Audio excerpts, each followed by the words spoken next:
హరే కృష్ణ. శతశ్లోకి భగవద్గీతలోని 23వ శ్లోకం 3వ అధ్యాయము కర్మయోగంలోని 8వ శ్లోకం. ఓం శ్రీకృష్ణ పరమాత్మనే నమః.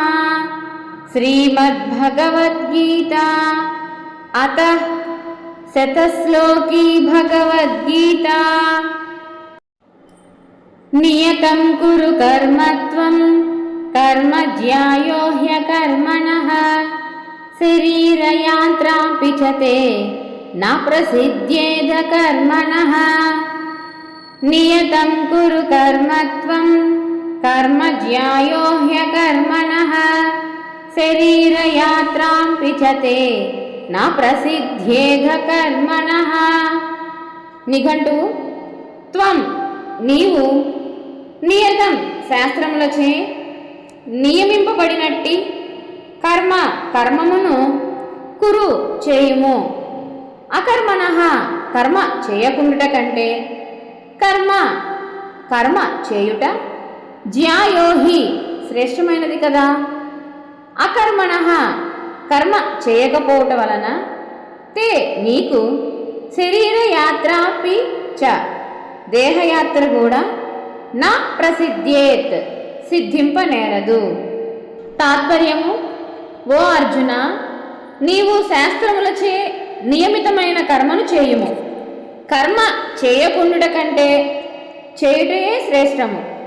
మరియు కర్మ చేయకపోవటం వలన నీకు దేహయాత్ర కూడా సిద్ధింపనేరదు అని శ్రీకృష్ణ పరమాత్మ అర్జునుల వారితో చేయవలసిన కర్తవ్యాన్ని బోధిస్తూ ఉన్నారు.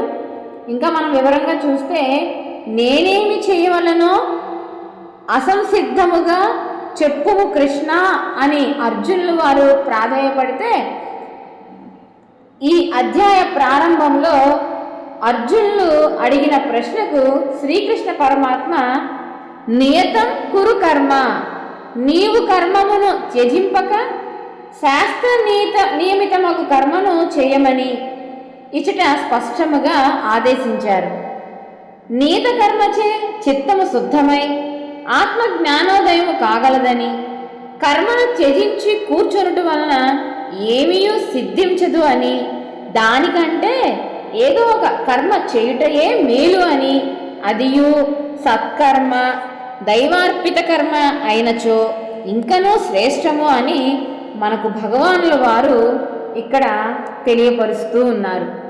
మరి ఒక దృష్టితో చూచిన, కర్మ చేయనిచో అసలు శరీరము నిలుచుటయే కష్టమనియు, దేహయాత్రయే కొనసాగదనియు వచించి ఆ విధముగాను కర్మాచరణను ప్రోత్సహిస్తూ వచ్చారు.